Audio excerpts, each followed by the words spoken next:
அனைவருக்கும் வணக்கம். போன எபிசோடில் குரங்காக மாறின அந்த 2வது கலந்தருடைய கதையை பார்த்தோம். ஸோ அதிலேருந்து இப்போ நம்ம கண்டினியூ பண்ணலாம். என்னது நீங்கள் சொல்கிறது உண்மையா? ஒரு குரங்கு தான் அந்த எழுத்துக்கு சொந்தக்காரரா அப்படின்னு அந்த அரசர் ஆச்சரியத்தோடு கேட்குறதோட நம்ம பார்த்தோம். ஆமாம், ஒரு குரங்கு தான் அதை எழுதுச்சு அப்படின்னு அந்த தூதுவர்கள் ராஜா கிட்டே சொன்னாங்க.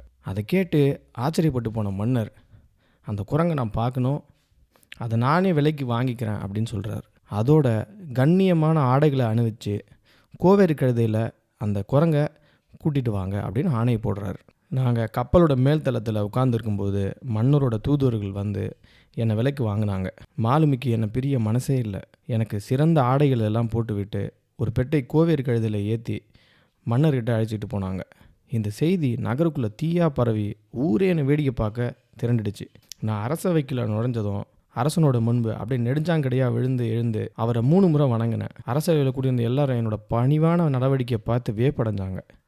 அற்புதம் அற்புதம் அப்படின்னு மன்னர் அப்படி சந்தோஷத்தில் ஆரவாரம் போட்டார். அப்புறம் மன்னர், எல்லோரும் என்கிட்ட இருந்து விடைபெற்றுக்கலாம் அப்படின்னு ஒரு கட்டளையை போடுறார். எல்லோரும் போனதுக்கப்புறம் நான், ஒரு வேலைக்காரன், மம்லுக் இனத்தை சேர்ந்த ஒரு அடிமை, ராஜா மட்டும்தான் அந்த ரூமில் இருந்தோம். ராஜா அந்த வேலைக்காரங்கிட்ட உணவு பரிமாறும்படி ஆணை போட்டு என்னையும் அவரோட சேர்த்து சாப்பிட்றதுக்கு கூப்பிட்டாரு. எங்களுக்கு முன்னாடி வச்சுருக்கக்கூடிய அரிசி உணவு, திராட்சை ரசம் இது எல்லாம் பார்த்ததும் ஒரு காகித சுருளில் அந்த விருந்தை பாராட்டி ஒரு பாட்டு எழுதினேன். மன்னர் நான் எழுதின கவித்துவமான வரிகளை படிச்சுட்டு, ஒரு மனிதனுக்கும் இம்மாதிரியான உயர்ந்த பண்படுத்தப்பட்ட சுபாவம் இருந்தால் அவனே அவன் காலத்தில் வாழும் மக்கள் எல்லாரை காட்டிலும் சிறந்த மனிதனாக இருப்பான் அப்படின்னு சொல்லிக்கிட்டார். அப்புறம் மன்னர் தன்னுடைய சதுரங்க பலகையை எடுத்து என்னை விளையாட கூப்பிட்டார். முதல் ஆட்டம் இருவருக்குமே வெற்றி தோல்வி இல்லாமல் முடிஞ்சது.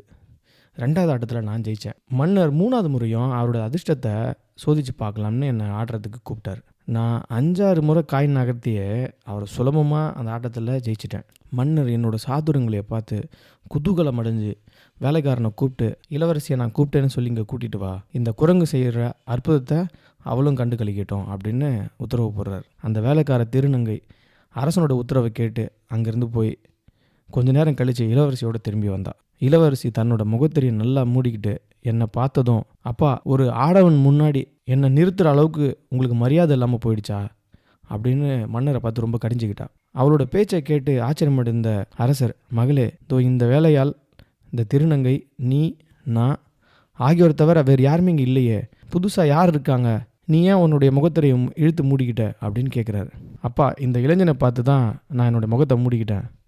அந்த இளைஞர் ஒரு மந்திர வசியத்துக்கு ஆட்பட்டிருக்கார். ஒரு சைத்தானுடைய மகளுக்கு பிறந்த ஒரு பூதம் தான் அவரை சபிச்சு இப்படி ஆக்கியிருக்கு. அந்த பூதமானது அவரது மனைவியை கொன்னுட்டு அவரை குரங்கா மாத்திருச்சு. அந்த பெண்ணும் ஒரு அரசனுடைய மகளாக இருந்தவள் தான். குரங்காக இருக்கும் இந்த இளைஞர் நன்கு படித்த ஒரு அறிவாளி, பண்பாடு மிக்கவர் அப்படின்னு இளவரசி சொல்லி முடிக்கிறார். அதை கேட்டு ஆச்சரியப்பட்ட மன்னர் என்னை பார்த்து, என்னோட மகள் சொல்கிறது உண்மையா அப்படின்னு கேட்டார். நானும் ஆமாம் அப்படின்னு தலையசித்தேன். மன்னர் தன்னுடைய மகள் பக்கம் திரும்பி, மகளே, இந்த இளைஞன் மந்திர வசியத்துக்கு ஆட்பட்டிருக்கான்னு உனக்கு எப்படி தெரிஞ்சது அப்படின்னு கேட்டார். அப்பா, சிறு வயதில் என்னோட ஒரு கிழவி இருந்தா, அவளுக்கு மாய மந்திர வித்தைகள் தெரியும். அவள் எனக்கு சூன்ய வித்தைகளை கற்றுக் கொடுத்துருக்கா. நான் அவள்கிட்ட 70 விதமான மந்திர வித்தைகளின் சூத்திரங்களை மனப்பாடம் செஞ்சு வச்சுருக்கேன்.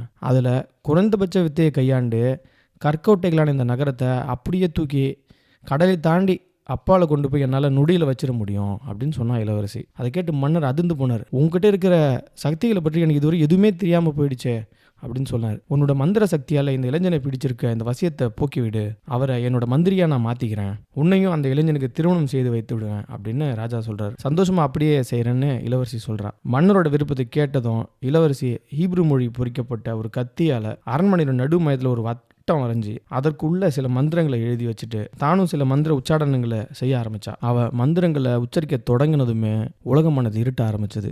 வானமானது தரைக்கு ஒவ்வொருவருடைய தலையை தட்டுற மாதிரி உணர்வு எல்லாருக்கும் ஏற்பட ஆரம்பிச்சது. கொஞ்ச நேரத்தில் ஒரு ராட்சசமான பூதம் அந்த இடத்துல தோன்றுச்சு. நாங்கள் எல்லாரும் பயந்து நடுங்கிட்டோம்.